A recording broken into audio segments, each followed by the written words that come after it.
So I'm going to just start with basically showing you three glasses. That is, I have my Kullad, I have my steel glass, and I have this glass. So the Kullad represents my rural India, and of the 1.3 billion population that we have, 70% of my population is out here. And of the 33 education boards that we have in India, most of the state boards are what these students attend.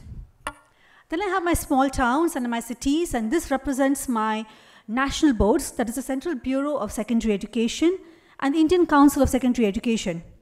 And then last I have is my international education, and that is the International Baccalaureate and the Cambridge Assessment International Education. Now, India is a very diverse country, and as you know, the literacy rate is going from 74% to 82%, and we have a high GDP. So there's a huge, huge thirst for quality education. So we have students going in from the state board to the national board, from the national board to the international board. So in 2007, IB only had 45 schools, but today it has 217 schools. Cambridge in 2007 had only 100 schools, and today it has more than 430 schools. So this trend tells us that a couple of years down the line, 2030, we're going to have a lot of international boards coming up in thousands. Okay? And that's something to be thinking about, right? Recently, the Maharashtra state government thought about bringing up 100 international schools, and they're going to be having their own curriculum and their own assessment patterns.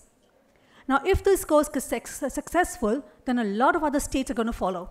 So my concern is, we have 3 boards, and then in future, how are the policymakers going to address the concerns between the state boards, the national boards, and the international boards? How are they going to bring all of them at par to ensure there's quality education for all? Now just watch this. I'm pouring water in all of them. Now it's the same water which has gone in all the 3 cups. And this water is nothing but my content executors and content developers. Now this is basically my teacher training institutes. Now the teachers trained out here don't know whether they're going in for the state board, the national board, or the international board. So the first year as a principal, when teachers used to come to my school, I used to make sure that there was a lot of unlearning and a lot of relearning.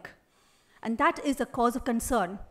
As per RTE Act, Right to Education Act, out of the 20 lakh teachers, only 5 lakh teachers got trained.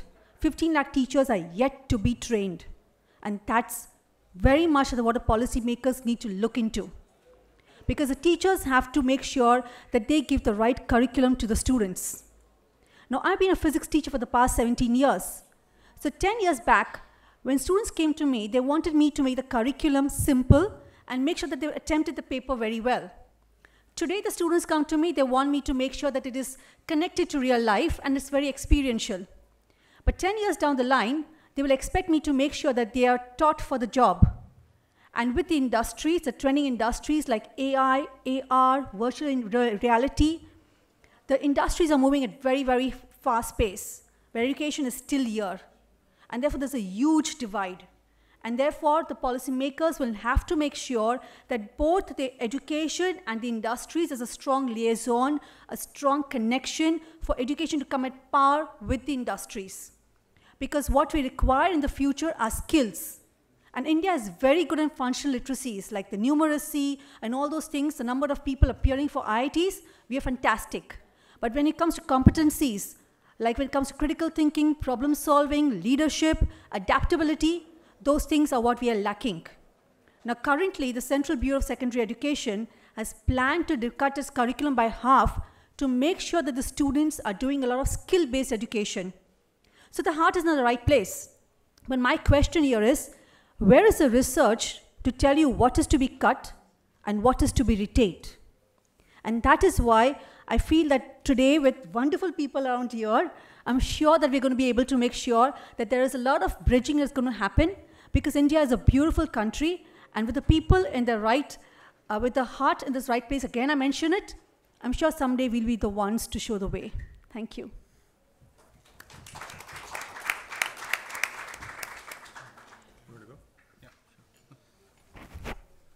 Thanks, Kavita. That was great. Just very quickly to set context on where I'm coming from, Central Square Foundation works on school education system reform in India through the tools of grant making, research, and government engagement. So, as we sort of, I wanted to just, before we dive in, just set the macro picture on why India matters. The population of India is 1.32 billion people. 54% of the population is under the age of 25. We are the largest school system in the world, 251 million children, 1.53 million schools. So as we sort of dive in now, and as I want to share with you what the school system, visualize with you what the school system can look like in 2030. I want to ground that in sharing with you an understanding of where the system is today. And I want to do that by going through with you the journey of a child through data, through our school system. So imagine you're a 3 to 4 year old in India today. There's about a 53% chance that you will be in an Anganwadi, which is India's official early childhood provision, which is more focused on health and nutrition, does a little bit of education. There's almost a 40% chance that you will be receiving no formal early childhood care up till the age of 6. Now imagine you're age 6. The same cohort is now age 6. Good news is everyone's in school. Universal enrollment. Everyone in India is in school at age 6. I don't know how you'll interpret this, but there's only a 56% chance that you will be in a public school. So large percent of children are already in the private sector. The bad news, really bad news, is that a lot of you are not school ready. So some research has been done that only 46% of children in class 1, 6 months into class 1, could not even recognize letters. So large percent of children enter grade 1, even 6 months into, can't even recognize letters. So they're not really school ready. Now imagine the same cohort, now you're age 8 or 9, you're in grade 3. I think this is where the actual, the big challenge in the ed system plays out. The learning gap emerges, and there's some data that's shown that there's only a 42% chance that these children now who are age 8 in class 3 will be able to recognize a class 1, will be able to read a class 1 text. Now this is, if you ask me honestly, India's ed story is played out at this time because research has shown that by grade 3, if you're not functionally literate, anything that happens after this, you will not, the learning trajectory just flattens out because instruction moves from more oral to written.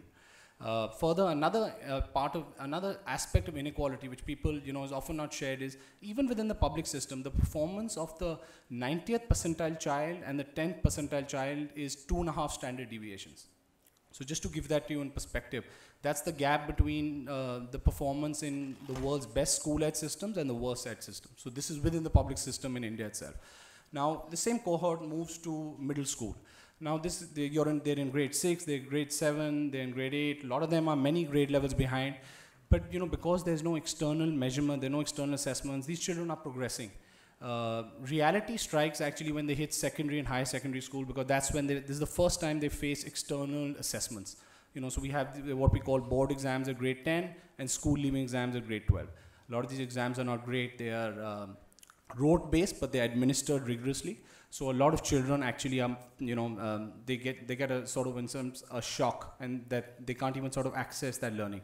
So just to give you in terms of cohorts, by grade 9, only 2/3 of the cohort that started is in that class. By grade 11, 1/3 is there. So, I'm just net to share with you, there are gaps in many aspects of the Indian ed system.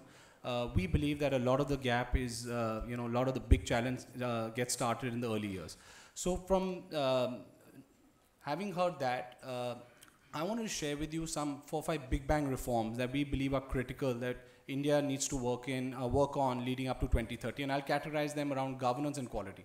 So on governance, the first big bang reform I think India needs to work on is really establishing rigorous sample-based assessments which can generate data on how is the system performing versus all these learning goals.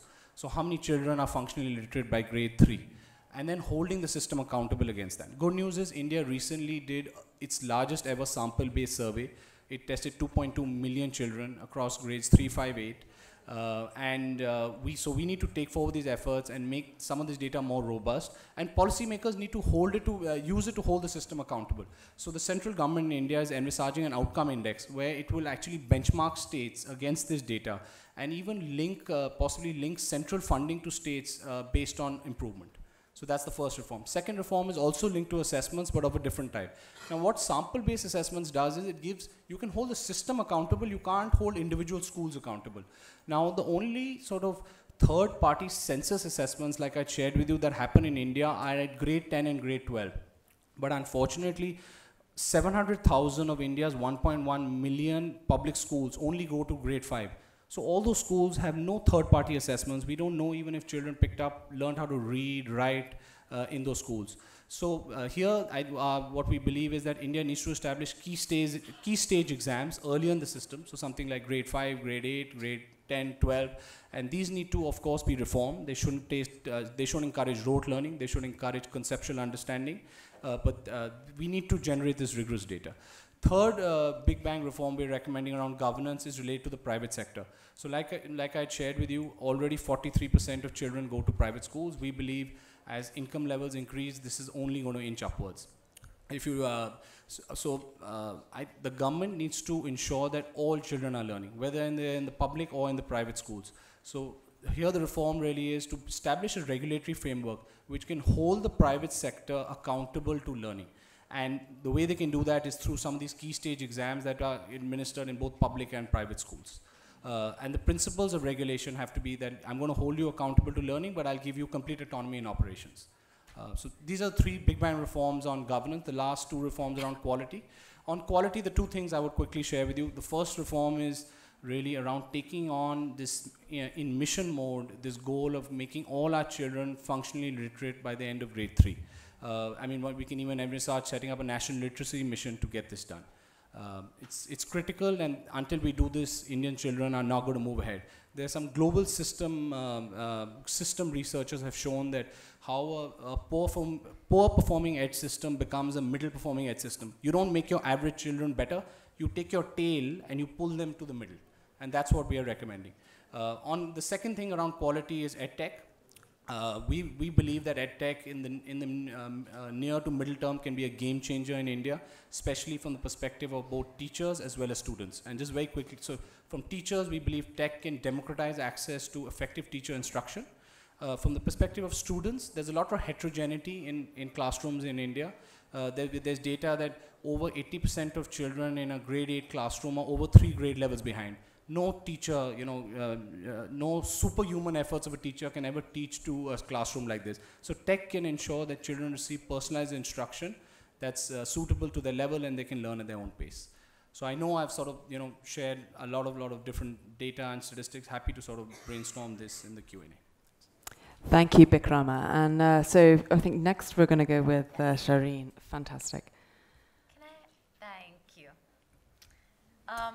So I know Bikkrama well, so I knew he would share many ideas, so I decided that I would just share one. But it's an idea that keeps me awake at night, and I found that generally when I talk about this idea, people sort of nod politely and then they don't really believe it. So as I'm speaking, I just ask that you ask yourself one question through what I say, and that is like, is this actually possible? And so in India for many years, I've gone into classrooms and I've heard people just ask this question to kids. What do you want to be? Doctor, engineer, banker, doctor, engineer, banker. And I've heard that a lot. What I haven't heard people ask is, kid, who do you want to be? Do you want to be kind? Do you want to be generous? Do you want to be positive? Do you want to be accepting? Do you want to be tolerant? That's not a question that we ask our kids a lot. And so what I'm thinking, for us to have a better 2030, we need to really repurpose education to be asking both of those questions and holding them equally. What do you want to do? How can you be prepared for really the job of your passion? But even more importantly, who do you want to be? What is the character that's going to define you and actually shape the world a little bit more? And so we look at this as sort of a revolution, and yet when you generally think of the word revolution, it for many of us doesn't connotate very positive things. But then if you look a little bit closer, you'll see a word, hidden in the word revolution, and you'll see it backwards, and if you flip it, that word is actually love. What would it look like to actually change education through love? And what does that actually mean? That means if every child could learn through the education system to love themselves, if they could learn to love the other, and if they could learn to love the world, then perhaps we would really be aiming for a very different thing in our country. And so we've been doing this experiment, and you all can't read, this is too far away, but we've been doing this experiment with our kids to say, if you want to cause a revolution in your school and really reimagine education along with your teachers, then how do you spread love? And here you see a screen of a WhatsApp message where our kids have decided to experiment by going into schools and hugging their teachers, or giving them a note, or saying, you know what, for 30 years you've probably been teaching 30 kids, but has any kid ever asked you, like, what help do you need? Can we actually break down people slowly through love? And so what are we actually saying that we will do through this, what we're calling a kids' education revolution? 5 things. 1, safe spaces for voice. Can we literally, like you see in this image, you see a Teach for India child sitting with a child from Armenia, sitting with an educator from the UK, just sitting together and talking about what needs to shift.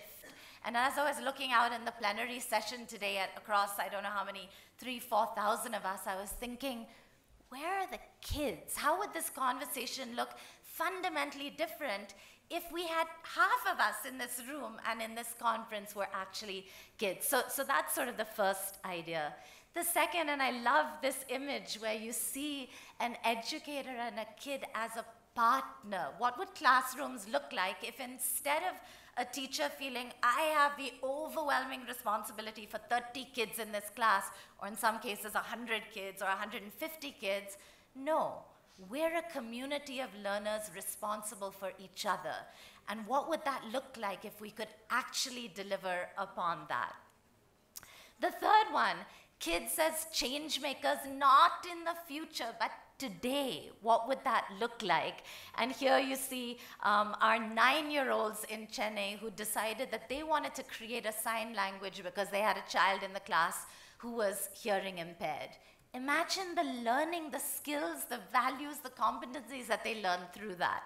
Or these 2 little girls, girl on the right, father was murdered brutally, stands up with courage in front of so many of our other kids to say, you know what? I have to have the courage to still invest in my education. And the next thing I know, that little girl on the left, Supriya, goes over to her and says, you are my role model. Look at how one kid has impacted another kid. So the idea of kids as change makers, a regional and national dialogue in education which features our kids. What would that look like? We had a Delhi classroom where the kids went out, surveyed their community, hosted a conference. A member of Pratham, who a big organization, happened to be there. Based on the inspiration from these 10-year-olds, Pratham launched a campaign, nationwide campaign, where 100,000 people went out and evaluated the state of education in their communities. And that started with 9 and 10-year-olds deciding that's what they wanted to do.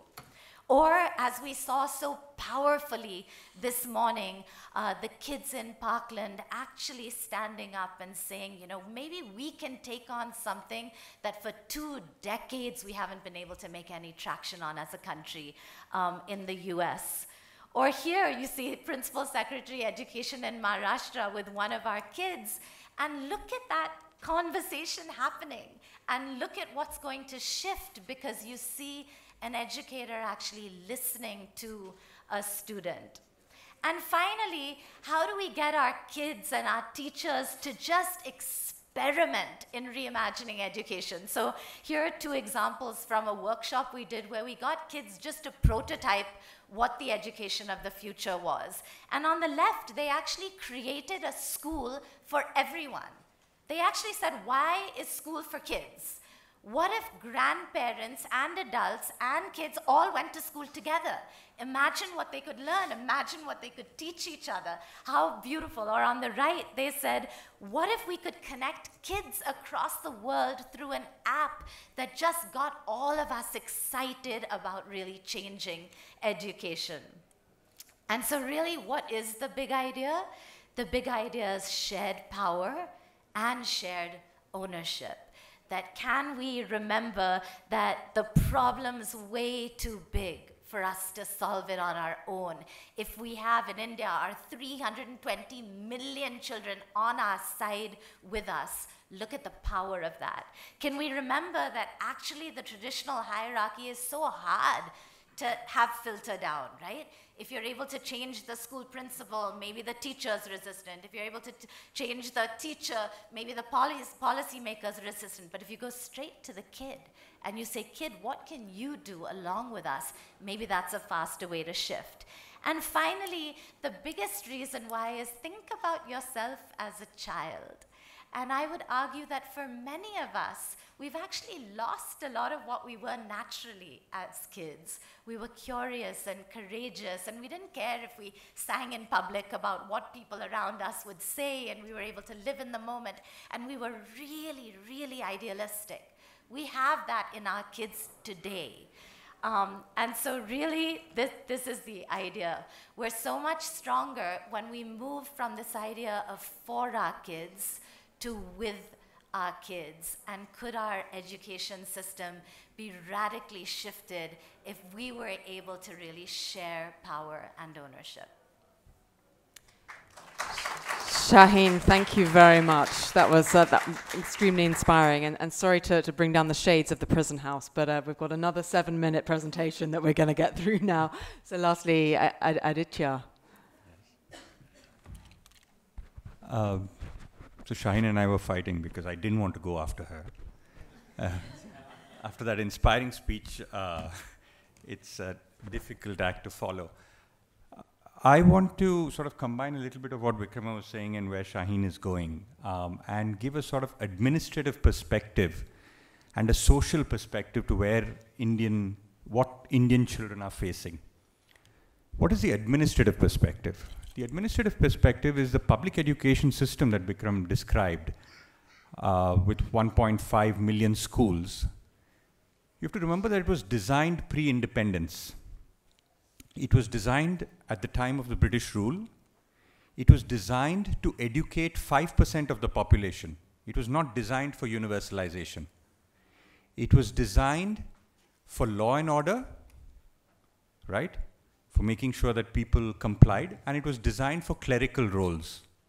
It wasn't designed for creativity, it wasn't designed for expression, it wasn't designed for subversion, it wasn't designed for social reorganization. Unfortunately, India never rethought its education system. We kept that 5% sort of growing. It was designed for 5%, we made it 10, 12, 15, 20, and it had reached about 40, 50% about 20 years ago. And suddenly in the last 20 years, we've literally quadrupled the size of the system and made sure that everyone has come into it. But we've not reimagined how should the administrative architecture be. We deliver education the same way, with the same administrative systems as the army, the police, and tax. We have no difference in the rules and regulations for how we deal with teachers and how we deal with tax collectors, or how police agents are dealt. And so therefore, the teacher deals with the child the way the policeman deals with a child, or with any citizen. So that's an administrative burden, or a sort of baggage of the Indian education system, right? So the child, unfortunately, is not, you're not looking at her with love, you're not looking at her with compassion, you're not looking at with her with a view to empower her, you're looking at her with a view to discipline, to order, to control, and to tell you that you're not good enough and obey my rules. And that's a huge issue. So a lot of the work that we do as an organization, as a non-profit, is to shift that culture from monitoring, inspection, and suspensions. which are the words that are still used in the country, to coaching, enablement, and inspiration, right? From teacher training to teacher facilitation and professional learning communities. And from project management to co-creating change with teachers. But these are huge shifts that are required in the administrative system, without which I don't think we'll create a system in 2030 which is any more performing than today. The second articulation is to look at the experience of the child in her home, in her community. And I'm talking about 70% of India is still rural. So I'm talking about the average child in a rural area. As you know, one of the baggages that we have from 4,000 years is a caste society. Villages are still organized where you're geographically separated by caste. So there are upper castes, middle castes, lower castes. And so when the child is coming into the school, one of the main purposes of having a common school in the village was that we'd hopefully slowly distort your perception of caste, because my great-grandmother had never interacted with anyone except her own caste in the village in which she was. My grandfather was the first person to interact with someone who was not from his own caste. But even today in the schools in which you go to, teachers, if a teacher attempted to cause a lower caste child to have and share her meal with an upper caste child, most probably both set of parents would come in and complain. The paradox is even the lower caste child will say, no, we are not worthy enough to have it with them. So please don't make that happen, right? And the upper caste will come and say, listen, I'll pull the child out. And like Bikkrama was saying, the 43% going to private education is largely any upper caste with a little economic thing is basically excluding herself, because there's a new way of excluding yourself from the lowest castes. So one of the districts in which I work, there are only 24% of children who are left in the public education system. 76 have gone to private. And 24 is also exactly the number of lower castes in the district, right? So you segregated caste again, because upper caste and lower caste don't want to interact. But if we don't distort the caste system, the gender system, and if we don't integrate India is one of the few we have more religions than any other country in the world. We have 300 languages. If we don't integrate language, caste, religion, and use schools as a way of inclusion, and we continue to ignore these in view of just teaching math, language, and science, we're going to have a society that just collapses at some point. So I think schools have two purposes. So I'm just saying, so from a social point of view, this integration and creating an inclusive society is an extremely important role of schools. So if you take the old administrative system, which is basically policing, and you take a social system, which is basically excluding, you have to remember that when you're teaching math and language, actually that's not what's happening. You're actually policing and excluding. There's very little math and language going on there. Because you try to get 5 children to work together on a project, you can't really, because I have to police you and I have to beat you. So I train school leaders in India, and when you ask, I've sat with school leaders, when you ask 30 school leaders, do you think it's okay to beat children? 15 out of 30 will vote, not only is it okay, that's the reason that that's not only okay, it's actually necessary, right? Which is absurd, you'd think about it. And when you ask them to reflect on their own childhood, they say, no, I was going Ori, and because my teacher beat me was why I came back on track. This is the mindset of a school leader. So to go from there to where we need to be, I think the main thing we focus on is what a bucket, so the administrative and the social system, I think to reform that, one of the most critical is social and emotional learning. We focus a lot on social and emotional learning, not just on math and language. What is social and emotional learning? It's a bunch of stuff, right? But broadly it breaks down, OECD describes it as 5 separate sort of sub-skills, which then break down into 20 specific behaviors. So this includes self-awareness. Self-awareness is awareness of your emotions. We haven't even developed an emotional vocabulary as yet, right? So that's extremely critical.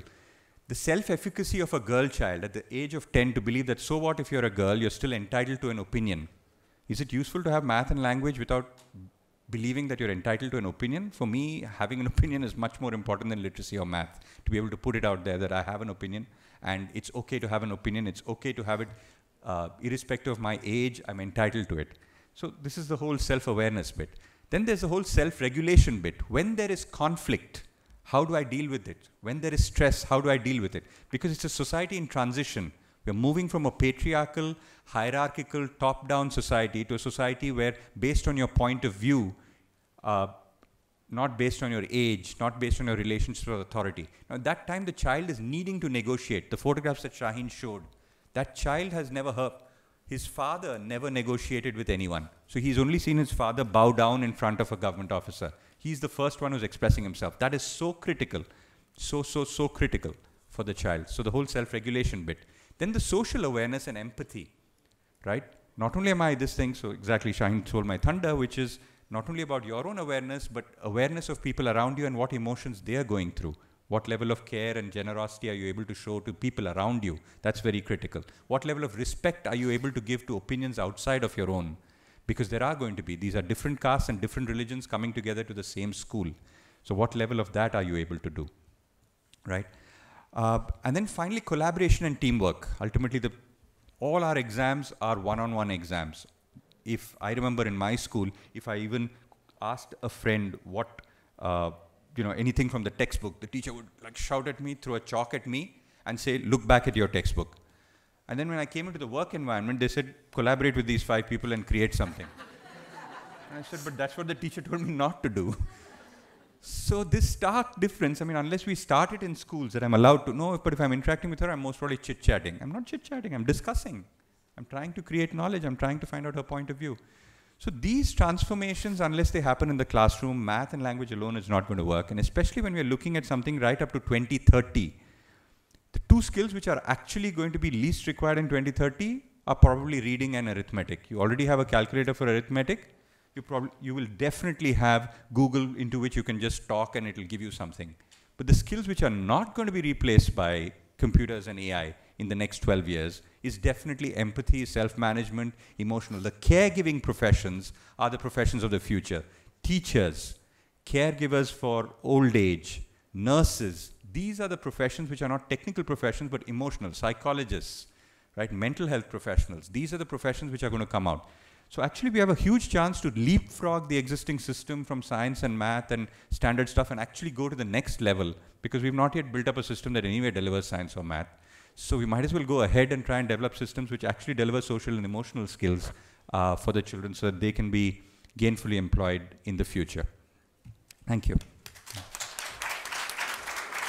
Thank you so much, Aditya. Thank you to all of our speakers. And so we've now got just under 20 minutes for kind of an open question and answer session, so which we can begin. Can I ask that we try and keep our contributions as questions rather than comments, although we are always appreciative of appreciation. And also, if you could just identify yourself and your organization. And please, if your question is specifically to one of our speakers, please specify that as well. Thank you. So let's go to the floor. Great. Let's go at the front here. This lovely lady in the front. If you can shout, or if we've got roaming microphones. Thank you. So first of all, thank you so much for this amazing panel. I'm Raya from Awe Academy, and our organization does exactly what you described, Aditya. We future-proof high school students by focusing on all the skills that cannot be automated in the future, and also social-emotional intelligence and technology ethics and so on.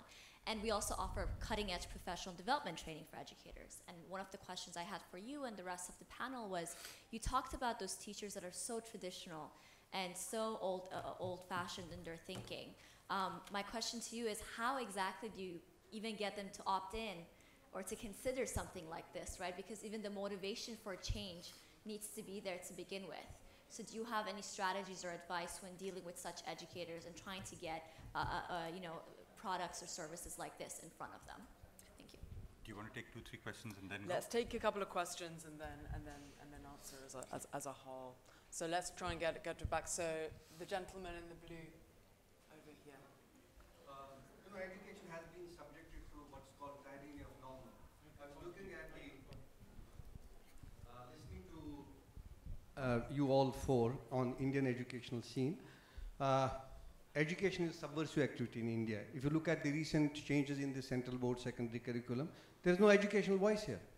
It's a political mandate, and it's not a federal mandate, it's a state subject. So the problem is so complex. Even with these small incremental changes, I don't see hope unless there is something very revolutionary that's going to happen. So we can do it as progressive educators, bring in all these necessary elements. If you look at the international schools in India, which now claim that they have everything in terms of what's right, mixed in terms of teacher skills, student skills, the environment, and other things. They also have the same rut, because they're the part of that social, milieu. So therefore, I think we need to see more than what we're doing if we have to make an impact, because it's a very complex, it's a large, country with many, many problems so far as education is concerned.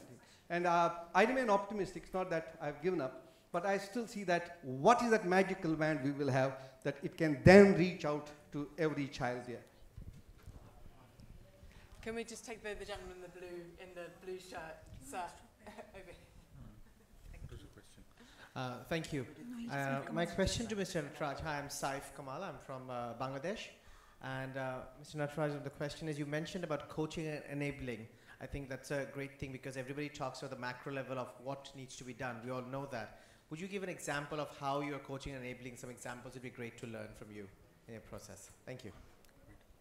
Fantastic, thank you. So we'll go round a second round of questions in a few minutes. So if we just turn to our panel now, perhaps you would like to each of you kind of address any of the relevant questions that you fully can respond to. Please start. No, I guess when I came to her question about certain teachers were very, very rigid, and how do you bring them to become forward? Because recently when Maharashtra government was recruiting teachers for their 100 international schools, I was on the panel, and we had teachers from rural India, and some of them just went the same didactic method.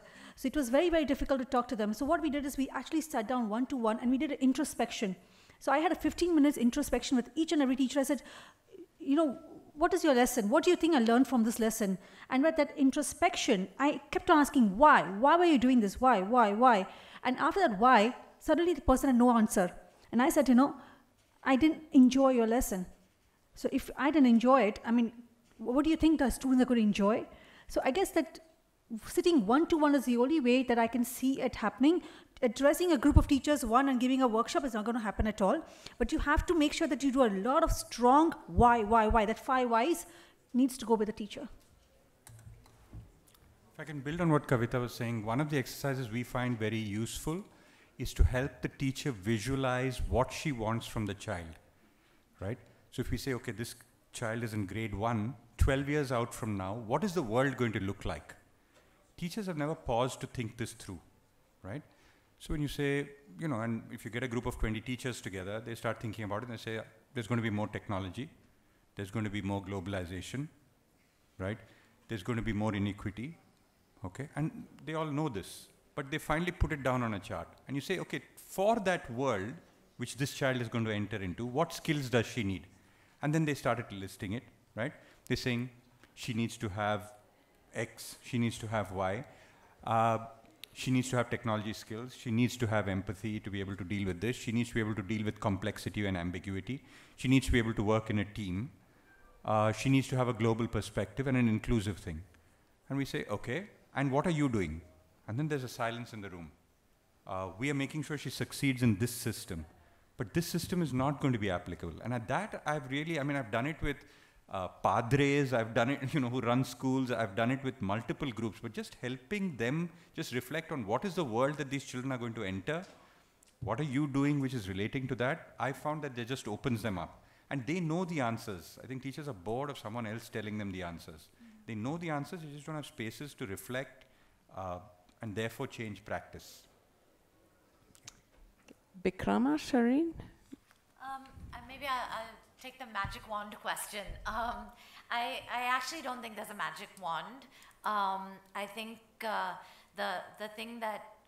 approach that our organization, Teach for India, is taking is that what we really believe in is that if you get really driven, passionate people and you get enough of them, change starts to happen. They all need to be at multiple levels of the system doing different things and really innovating and experimenting. But I think one big gap that we saw in the country was just the number of people who were bright and passionate and were choosing to be in the education sector above other things as a career. So that's the piece that we're putting a lot of bets on, to say if we can really build out a movement of not just adults but students as well that are driven and want to change, and if that movement becomes big enough and each individual really focuses on individual excellence but also the ability to work collectively, that change will really start to happen. Great, thank you. Right, so our second round. Oh, question from Saif about coaching and enabling, if you don't yes, mind. Yes, indeed, of course, of course. So, really interesting question. I do this for a living. So, how do you move someone who monitors, inspects, and suspends to coaching and enabling? And I presume Bangladesh is like us, not different. You know, you feel proud when you suspend a teacher and come back. So, the good thing is, again, it's the same reflection process. You say, okay, you suspended the teacher. What benefit to society? What benefit to the job? But I told him 3 times. Did that work? No, you didn't. But I have the power. Yeah, but what is your final purpose? The final purpose is that children have to grow. Okay, is that purpose served? No. How is that purpose ever going to be served? Only if this teacher recognizes that it is her purpose as well, right? How are you going to help her recognize that it is her purpose? By suspending her or by helping her reflect?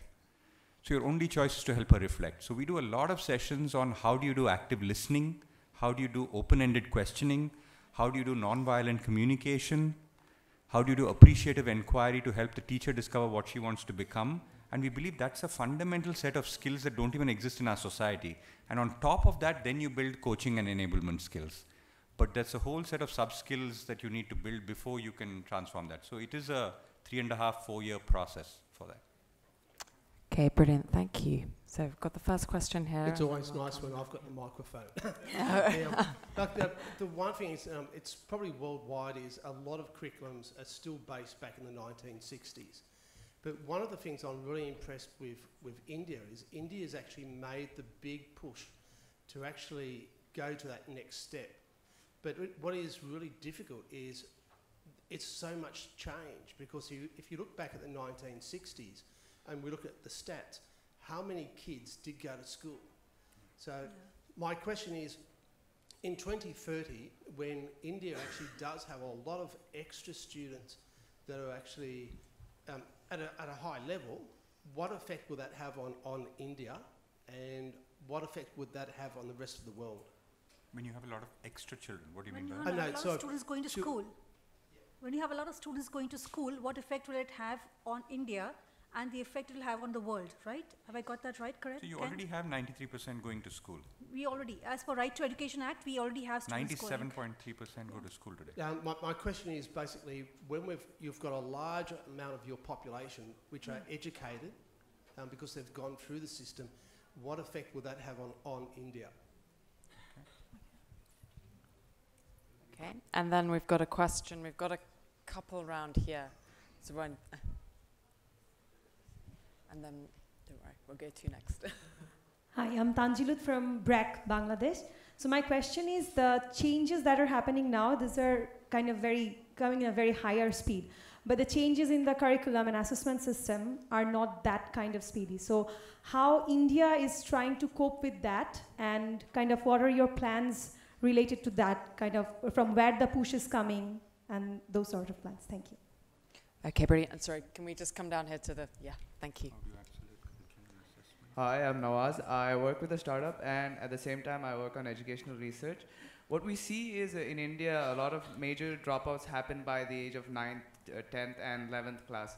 And at that point of time, they've developed the basic theoretical skills. Why don't we see more of a transition to vocational learning rather than theoretical learning? Because most of them drop out to work.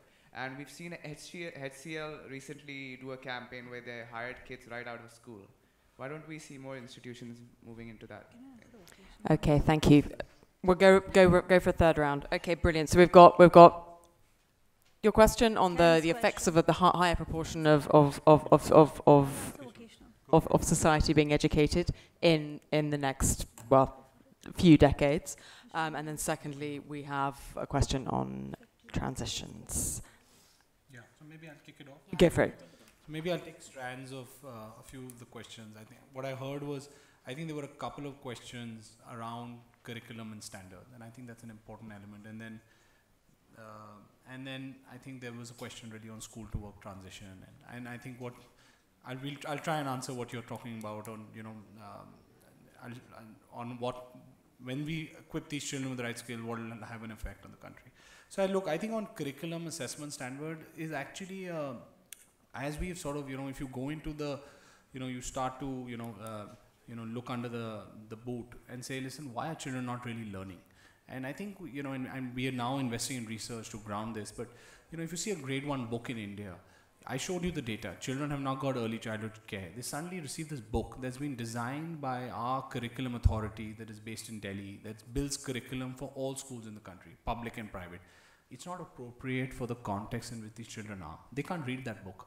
Because, you know, I was a Teach for India fellow, I entered Ed Reform through this Teach for India fellowship, and I taught a grade 2 and grade 3 classroom. I didn't open the book till I was in, you know, for both those years, because those children can't read, they can't recognize letters. So now, ultimately, this is standards, this is curriculum. What is the point of having books that lay out expectations for children which you know teachers can't deliver? Now, I mean, I've read about in the US, when eventually they moved to a mass public ed system, they dumbed down the standards at the beginning, because it was originally a system built for an elite, but when they realized it's moving to universal education, you change the standards, you change the trajectory. So I think, you know, standards reform, what are the other things on standards reform? So one is really you need to make it more contextual. The second thing around curriculum is that, you know, it's really over ambitious. You know, so there's certain stages, and, you know, I've seen research globally, we don't have those charts for India, where we have just, you know, put a very, so we go thin and we go wide. We don't go narrow and deep. You know, so you see the curriculum reform in the US, you know, Common Core. In fact, Brazil has recently also, you know, started their own standard. They are really identifying core competencies at different stages of ed and then going really deep. And we're not talking, so therefore they're not building just skills for you to respond to procedural questions. They're building skills where you can actually apply those skills, think on those skills. So I think this curriculum and standards reform in India, and then there's what I think Aditya was talking about, relevance for the marketplace, 21st century skills. Now you can imagine curriculum reform in India is happening when everyone's pulling in different directions. The people who are thinking 2040 tech are saying, listen, this is not even relevant. You know, we are pushing, you need to sort of lower the trajectory. So I think I would just say, I mean, that, you know, maybe we need to have more flexible curriculum and standards, and that there are a basic set that, you know, everyone needs to achieve, and then you sort of, you know, it's a ladder that you climb. Going for the moon and not getting anywhere, I don't think how useful that is.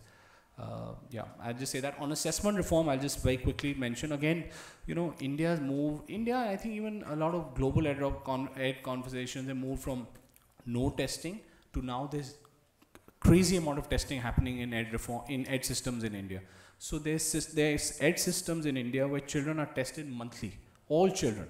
There's systems where, you know, and that data is collected, and there are bureaucrats who look at those dashboards. So we often tell, you know, these system leaders, listen, what is the purpose? What are you going to do with that data? You know, so we need to design assessment systems that are fit to purpose and actually is used. You know, again, like in India, you know, it's a long, so if you study an assessment architecture, typical assessment of a typical system in India, children are being tested a lot, but none of that data is being used for policy purposes or for accountability. But so, you know, so I think assessment is a very, very important lever. I think, I mean, those are the two things. I think on school to work and transition. So I'm going to be talking about vocational, basically, since I've been a principal for 9 years. When parents come for admission, the first thing they say is like, yeah, we want a child to be happy, and that is why we're coming to your school. But the minute they're inside the school and the tests have begun, they come fighting for marks. Okay, and the basic thing is, my child is not doing well in mathematics, change the mathematics teachers because the child is not doing well in maths. So the concern is basically in the STEM subject, English, maths and science. And when we used to do a lot of activities, well, the school is doing a lot of time pass. So they never thought that the activities were basically building the entire skills in the child, and those are so important, more important than your maths, English and science. But because the parents' mindset was such, that Shaheen has already spoken about, that they wanted only the scores in maths, science, and English, it's difficult to go in for vocational later on. Even when you want to opt and give those subjects in the higher secondary, because as international you have a choice to offer these subjects, you will not find parents going in for these subjects. But like we had global perspectives, not many took it up. We had art and design, not many took it up. They basically want their child to study sciences. So if the mindset doesn't change, the vocational will not come in a big way. Yeah, I want to try and take so curriculum assessment reform, I think India's got tired of. So I think what they're focusing now a lot more is on teacher development within the current curriculum and assessment. Because you've done 3 rounds of curriculum reform, assessment reform type of thing, but nothing has changed. So I think now hopefully it's coming around whatever curriculum, whatever assessment you have, if teachers' professional development is not linked to that, and if teachers don't stand up to that, there's no point getting into the next wave. So I think it's important to accelerate teacher professional development rather than curriculum or assessment reform. And with regard to the vocationalization, I just want to bring in the political angle to this, right? The vocationalization is something that no political party can support. It's extremely difficult because it is perceived as a reinforcement of the caste system. Because any vocationalization requires you to then segregate children of some portion which will go into vocational, some portion which will go into the academic line, and some portion therefore who will go to work after grade 12 and others who will go to college. Everyone is scared stiff about how they'll make that choice, and that most probably that will split along caste lines. So there's been the policy in the secondary education thing for vocationalization. 2 states have implemented it in 100 schools each over the last 8 years, although it's been part of policy. So it's not a policy issue. It is that the operationalization is politically oversensitive. And so unless you can maneuver that minefield to say, no, it's an objective criteria, the teacher herself and the parent will attribute a lower caste child for particular professions and a higher caste child for other professions. It will not be based on the child's adeptness. I think that's one of the issues. Okay, great. Well, I think we've got a few more minutes left, so we do have a chance. I'll come over this side because I think we've been quite centered over here. So we've got a couple of questions over here. If we could put the microphone down. Brilliant. Thank you. If we take 2 questions here, and then we can wrap up. Thank you. Thank you. I'm Vivian Lau. I work for Junior Achievement, a not-for-profit organization focused on activating youth for the future of jobs. I want to pick up on the point about teachers' development. I know a lot more has been done for teachers' development, and I think the conference here recognizes teacher. But what more can be done to really recognize teacher that goes beyond the psychological paycheck? It's not just the warm feeling that they have really invested for the future of a country or the world. What can be done more to really provide a conducive environment for teachers so that they can operate at the best? And at a very basic level, what can we do about the pay of teachers? Could you just pass the microphone? Okay, back. Brilliant. Thank you very much for this very enlightening session. I've been a tutor for about 18 years, not associated with any school, but I've been with students.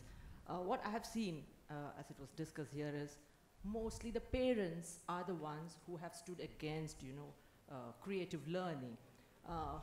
I understand that, teachers are being trained to teach creative thinking and of psycho-emotional, socio, all those things. But then, are we doing enough to educate, bring awareness to parents, to tell them that it's not what you need in the market space 5 years down the lane that you need to teach it to a student or children, but what they need to be as human beings, as people, and to help them inculcate those socio-emotional, psychological skills. They need to, I feel the onus needs to be placed equally on the parents too. Are we doing enough, and what can be done about this? Okay, brilliant. So we've got 2 quick questions on the reorientation of parents and also teacher pay. So we'll just very briefly try and address those.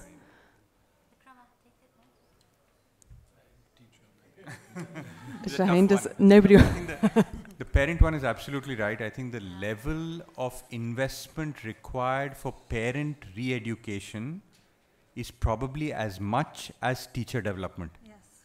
And if we don't do that, we have to recognize that we are jumping. Most countries have 3 generations of literates and then asked for higher order thinking skills. We are trying to go from 0 to higher order thinking. From 0, I mean, this is the first or first and a half. On average, we are just at the 1.5th generation which has gone to school, right? And we're probably at less than 0.7 of a generation which has reached grade 10. But we're already expecting them to get 21st century skills and stuff like that.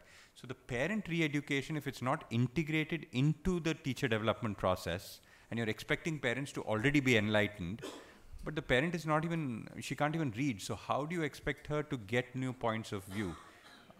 So I think that's the issue. I can just say that, the first day as principal, I used to first give an orientation to the parents, and I used to start that your principal standing here has got 58% and a 10 standard. Do you trust me to be your principal? So then after that, trust me, whatever I'm going to do the rest of the year, it's for the best of the child. So if I'm standing here, that means your child is going to stand much ahead than me. Yeah. So you start with that, and then for curriculum orientations we used to have, we used to tell parents exactly what we're going to be doing with students, so that they were not the 2 ways.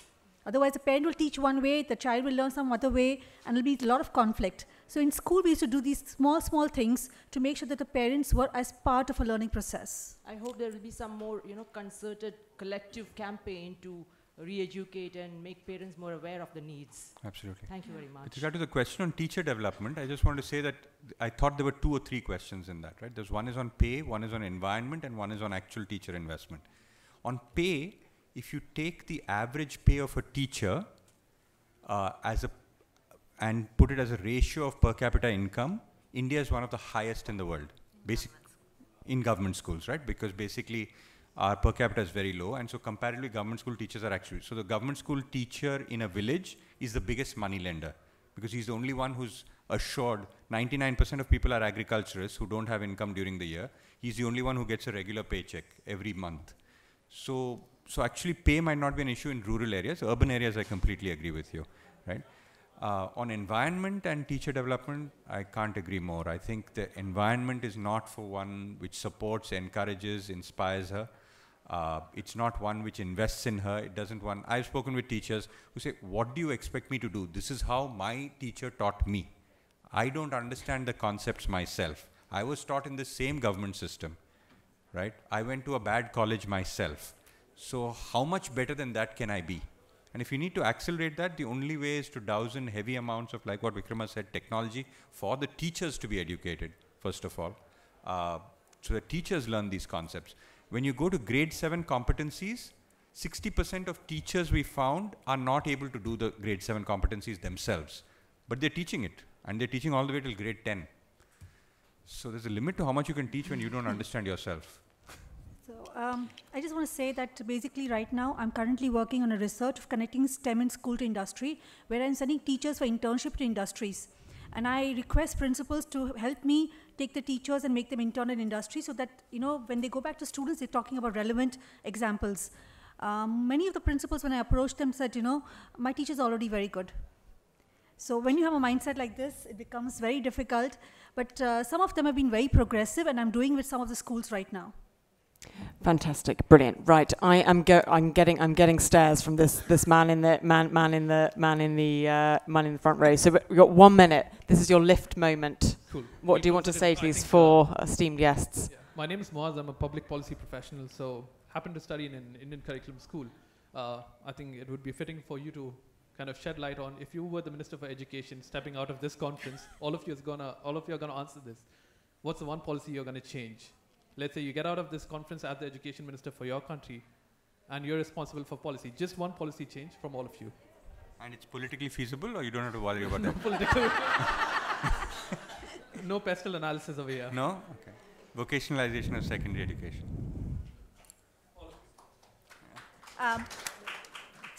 Building STEMs in education.